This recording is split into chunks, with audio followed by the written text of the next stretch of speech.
welcome back to my little piece of paradise.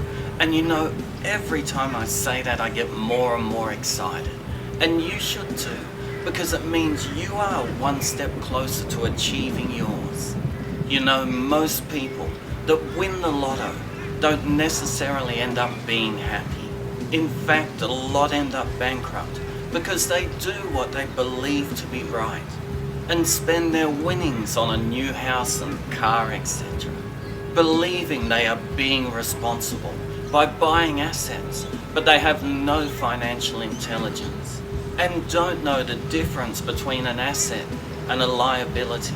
Now, given a lot of you are here going through this program in order to become wealthy, I think it might be a good idea for you to take a look at your current beliefs when it comes to money. I want you to understand when your wealth comes, it is most likely going to exaggerate your current situation, but it won't fundamentally change your sense of well-being. If you're unhappy, you're not good at managing money, and you're surrounded by people that you don't trust, a big win will probably make your problems worse. If you feel fulfilled, are a careful financial planner, and have strong relationships with the people in your life, a big financial gain is likely to build upon those strengths. And this is why we really want to start and think and monitor what's really going on in here, so we don't make decisions based on beliefs that won't serve us well. Now, for some of you, the following examples of less than positive beliefs are going to be obvious. But I know in the past I have come across a lot of people who still didn't really get the concept fully.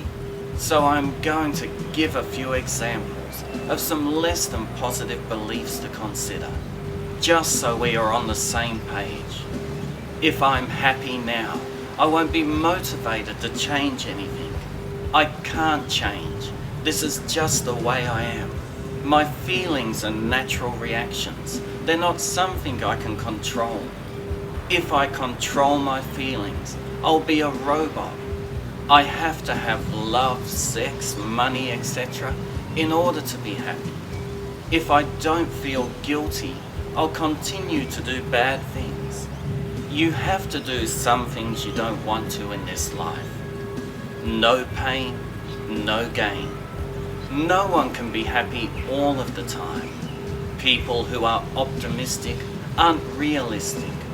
You can't have your cake and eat it too. The only way to get ahead in life is through hard work. If happiness was my priority, I'd be inconsiderate of others. It's a dog-eat-dog world out there. Did you choose the wrong selection of a mate in marriage? It's a sad fact, but more people in civilized society are now divorced than married. Many people just do not have a harmonious marriage, and that can definitely affect your ambition and performance. Being unhappy in your personal life will usually kill your ambition for achieving great things in all of the other areas of your life. Now, I am not suggesting that everyone who's recently had a fight with their partner run out and get a divorce. But I would suggest if you have earned the right to get a divorce, then you should consider it. And what do I mean by earn the right to get a divorce? I mean if you have exhausted every possible avenue to repair the relationship. And I don't just mean a couple of visits to your local counsellor. I mean exhausted every avenue. Then you are probably better off going your separate ways. And even then, I would suggest seeking some appropriate help to end the relationship amicably, especially if there are children involved. So be sure to carefully read all of the information contained within this page, because it contains all of the answers for the lesson quiz at the bottom. And only after you have completed the quiz will I see you in the next lesson. Over caution.